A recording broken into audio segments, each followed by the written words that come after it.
Back in the days when trains whistled steam and wood stoves kept cabins warm, there lived a boy named Jack with his mother in a little shack at the foot of the mountains. But Jack's mother was sick, and she wasn't getting better. The little money they had came from selling the milk of their old cow Queenie, but one day in the fall, Queenie gave no milk at all. And so with a heavy heart, Jack took the cow down into town to try and sell at the market on Main Street.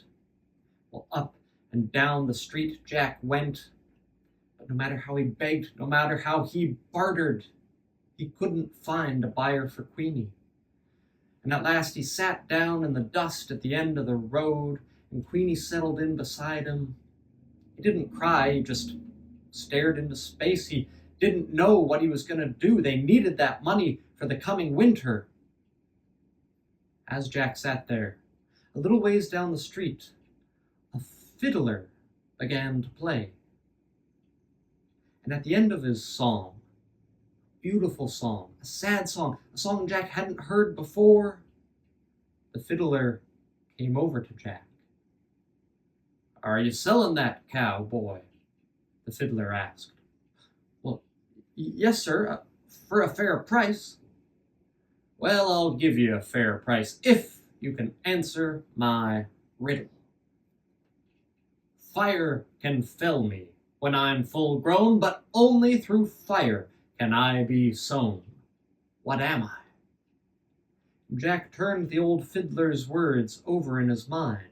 Fire can fell me when I'm full grown, but only through fire can I be sown.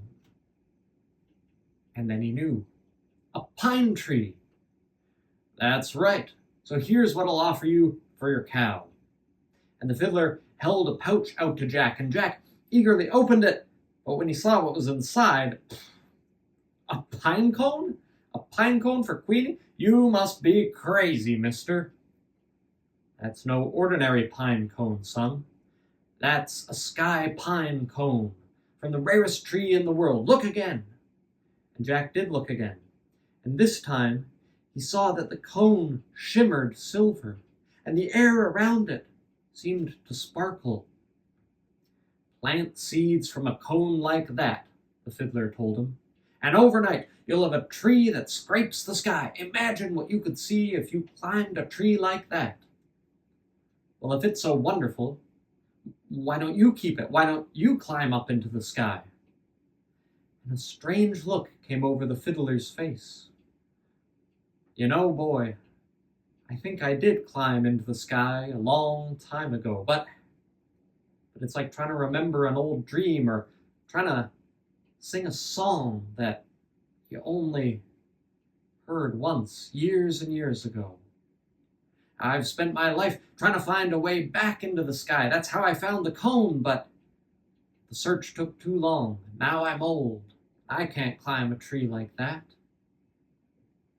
And the fiddler's words moved Jack, and they shook on it, and they had a deal. Well, when Jack got home, his mother was out gathering berries. He eagerly placed that sparkling silver sky pine cone on top of the wood stove. He watched as the scales began to open with the heat.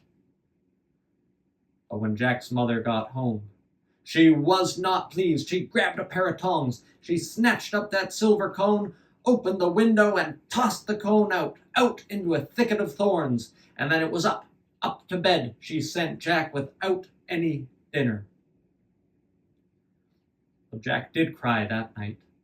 Not because he was hungry, not because he'd lost the cone, but because he knew he'd let his mother down. But when he woke up, it wasn't golden sunlight streaming through his window in the morning. It was a strange silvery light, more like moonlight, even though day had broken. And when Jack went to his window, to his amazement, he saw rising from that patch of thorns the tallest tree he'd ever seen. A great pine that reached the sky with a silver trunk and silver boughs and silver needles. Well, Jack couldn't help but climb a tree like that. Out the window he went, and into those branches, up past the roof, up past the chimney of the house. That was as far as he was planning to go. But then he heard a song. It was a beautiful song, a sad song, a song Jack had heard before, because it was the same song the fiddler had been playing yesterday. And that song seemed to course down the trunk of the tree and through all the branches and the needles, and it seemed to course through Jack's very heart. He wanted more than anything to follow the song, and so he climbed higher and higher and higher until even the mountain peaks were at his feet. And as he was at the top of the sky pine, a cloud approached. It stretched out like a snowy road before him, perhaps bravely, perhaps foolishly. Jack put a foot on it, and it held his weight. And he took another step, and another, and the song was clearer here. He could tell it wasn't a fiddle playing this time, it was someone singing. But he didn't know if that voice would belong to friend or foe. So he went back, and he broke off one of the uppermost branches of the sky pine. He stripped it of its needles and stuck that silver bough through his belt like a sword, just in case. Then along the cloud road went Jack, following the song. It got louder and louder, and then just as it finished, he crested a little hill of cloud, and before him he saw a great gray house as large as a castle. And sweeping the front steps of that house was an old woman. "How do you do, ma'am? Was that you singing just now?" The woman was so shocked at Jack's appearance, she didn't say anything. And in the silence, Jack's stomach rumbled something fierce. "Oh, please, ma'am, do you have any food? I could work for it. I could help you sweep." "There's no need for that," she said, finding her voice. Come in, I'll give you food, but you can't stay long. If Master Thunderhead returns while you're in the house, oh, he won't be pleased at all." And the old woman, whose name was Harmony, took Jack inside, and they had toast with blueberry jam. And as Jack ate, he found himself telling Harmony all sorts of things. He told her about his sick mother, about trying to sell Queenie, about the silver sky pine cone and that great tree. He told her about the fiddler. "Do you know," he said, "that old fiddler was playing the same song that you were singing just now." And a strange look came over Harmony's face. She said, "I think I knew a man like that once. Oh, but it's like trying to remember an old dream, or trying to sing a song that you only heard once years and years ago." And Jack was about to say that the fiddler had said almost the exact same thing, but before he could open his mouth again, they heard a boom, boom, boom. Master Thunderhead was coming home. "Quick, Jack, into the cupboard."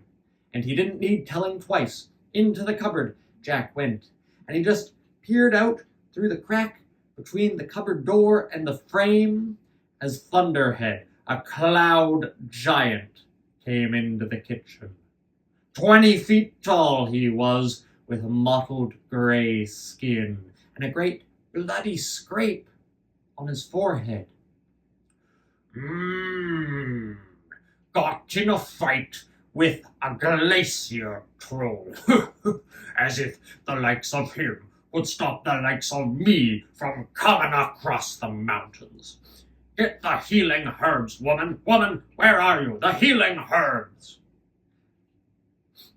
And then Thunderhead paused, and he took a sniff, and he sniffed some more. Rain, hail, sleet, and snow.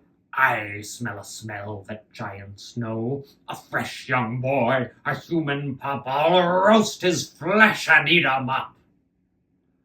"Oh, Master, I think that glacier troll hit you harder on the head than you think. I've never heard such nonsense." But Thunderhead was opening one cupboard after another, getting closer to the one where Jack hid, and then that door opened.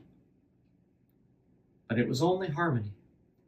"Well, he's not in here, master, if he even exists, but your healing herbs are." And she took out a sweet-smelling sack and shut the door again, and Jack peered through the crack as, with much coaxing on Harmony's part and much grumbling on Thunderhead's part, the old woman got the giant to sit, and she made a salve from the healing herbs, and Jack was amazed to see that when the giant put those herbs on his bloodied head, the wound vanished in a matter of moments. Then Thunderhead leaned back, and he began to snore great, thunderous snores. Out of the cupboard came Jack. Harmony held the sack of herbs out to him. "Take these," she said. "Take them and heal your mother." "But you have to come with me," Jack told her. "You don't have to stay here with Thunderhead." "I can't climb down that great tree, boy. I'm too old. Go before the giant awakens." And so Jack took the sack of healing herbs, and out of the kitchen he went, and he was almost out of that great gray house, nearly through the big front door, when the door squeaked like dry snow under a boot. And Thunderhead was awake, and the chase was on. Jack sprinted back along that cloud road, and Thunderhead boom, boom, boomed after him. And Jack was nearly at the sky pine when he felt great gray fingers wrap around him. "I have you now, boy," Jack squirmed. Jack writhed, Jack twisted, but Jack couldn't get free. All he could manage to do was get that silver bow out from his belt loop, and he knew it was useless. That bow was like a toothpick against Thunderhead, but still he brought it down on the giant's knuckles, and to Jack's amazement, the giant let him go. And as Jack scrambled down the sky pine, he saw Thunderhead's hand, marked as though it had been burned. And as Jack kept descending, he remembered stories his mother had told him, stories from the old country, of werewolves and vampires and all manner of foul beasts that couldn't stand the touch of silver. Well, now he knew Thunderhead couldn't stand the touch of the sky pine. When Jack got back down, his mother wasn't pleased. But he brewed her a tea using those healing herbs. And when Ma drank, color came back to her cheeks, and she was the liveliest she had been in months. "All right, Jack, all right, you've done well, but please, son, don't go up again." But you and I know that the very next morning, Jack climbed the sky pine a second time.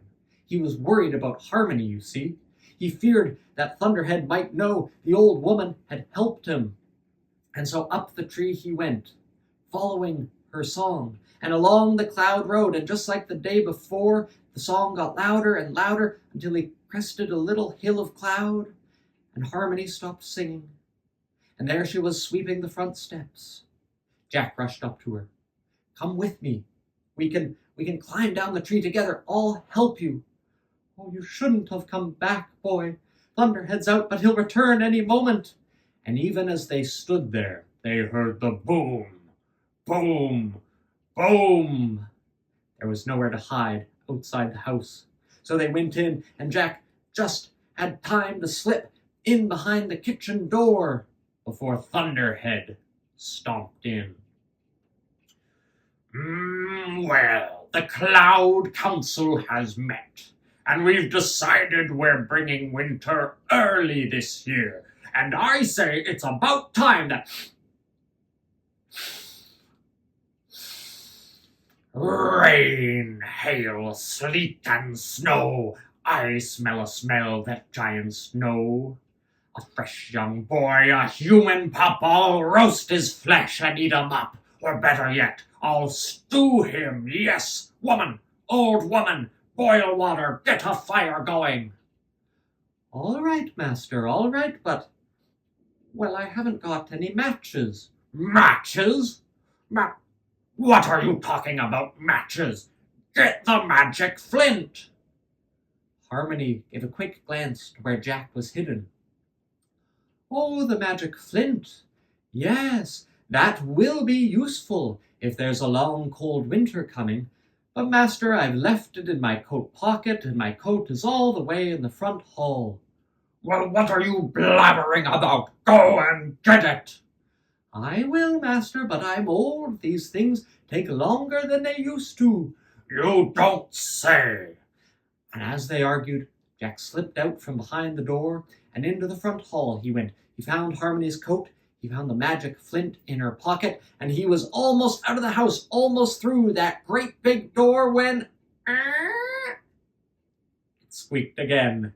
And once again the chase was on. Jack sprinted along the cloud road. Thunderhead boom, boom, Boomed after him.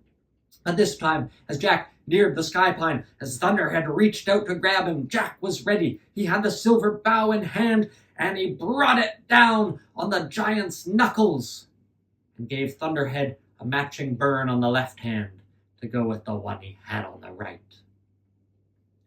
Down the sky pine Jack went. Once more, his mother was not pleased when Jack got back. But when he got a few wet sticks roaring into eager flames in the wood stove with a single strike of that magic flint, she agreed he'd done well. All right, Jack, all right, but please don't go up that tree a third time. Don't tempt fate. That night there was strange weather, though. Flurries started to fall, even as lightning flashed and thunder rumbled, and Jack knew what that strange weather meant. He knew Thunderhead must be in a rage, and he worried more than ever about Harmony. So that very night, he went out the window and began to climb the sky pine for a third time. Despite the wind, despite the cold, higher and higher he went. And he reached the cloud, and he started along that cloud road with the lightning flashing underfoot. He could hear Harmony singing, but he could also hear Thunderhead ranting and raving. It was clear the old woman was trying to soothe him with her song, but it wasn't working. And as Jack got near the great grey house, he heard Thunderhead roar, "You helped him, woman! You helped that little thief escape! It's you I ought to eat!" And into the house burst Jack. He had the silver bough in hand. "Get away from her!" he cried, and he brought the bough down on the backs of Thunderhead's legs. Ah! The giant fell, hobbled, and Jack took Harmony by the arm. And out of the house they went, and along the cloud road as fast as her aged steps could carry them. And Thunderhead limped one painful step after another, coming in pursuit. Jack and Harmony reached the sky pine. Harmony hesitated, but Jack helped her into the branches, and they climbed down one branch at a time, and Thunderhead could only glare daggers at them from above. And then the giant disappeared, and Jack thought they would be safe. But a little while later, Thunderhead reappeared, and this time he had thick gloves on his hands, gloves that seemed woven from the stuff of the cloud itself. And he gripped the branches of the sky pine, and the gloves sizzled, but he began to climb down after them. Jack and Harmony practically fell the rest of the way to the ground. The silver bark scraped their skin, their feet hit the earth. "An axe, Ma!" Jack cried. "An axe! An axe!" And Jack's mother woke, and she rushed out of their little home holding the axe, and Jack took it, and he hacked and hacked and hacked at the base of the tree until crack!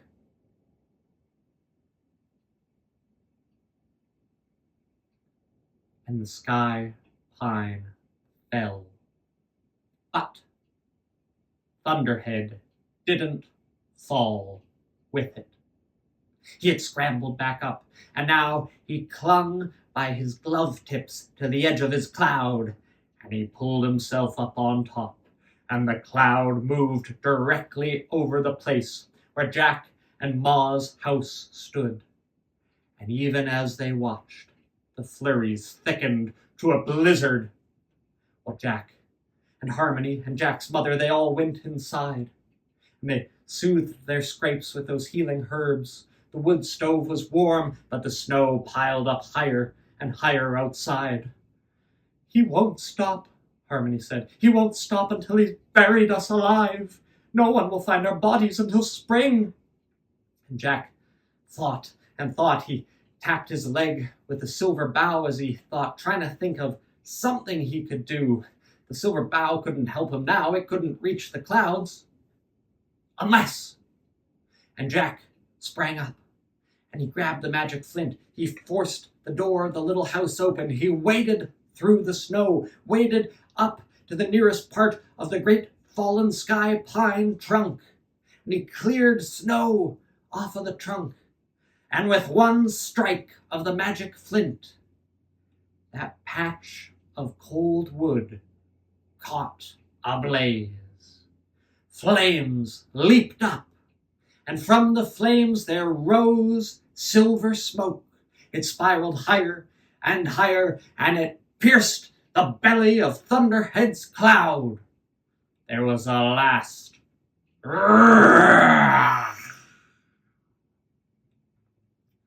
and then the cloud vanished, and they could see the moon and the stars. Well, it was a long, cold winter that year, but it was a good winter, too. Harmony was reunited with her brother, the fiddler, after they had been separated on an adventure of their own many years earlier. But that's another tale. So suffice it to say that Harmony and the fiddler would often visit Jack and Ma's house, where the medicine always worked, the wood stove was always warm, and there was always a song and a story to share. And that's the tale of Jack and the Sky Pine. We'll see you next story time. Ciao for now.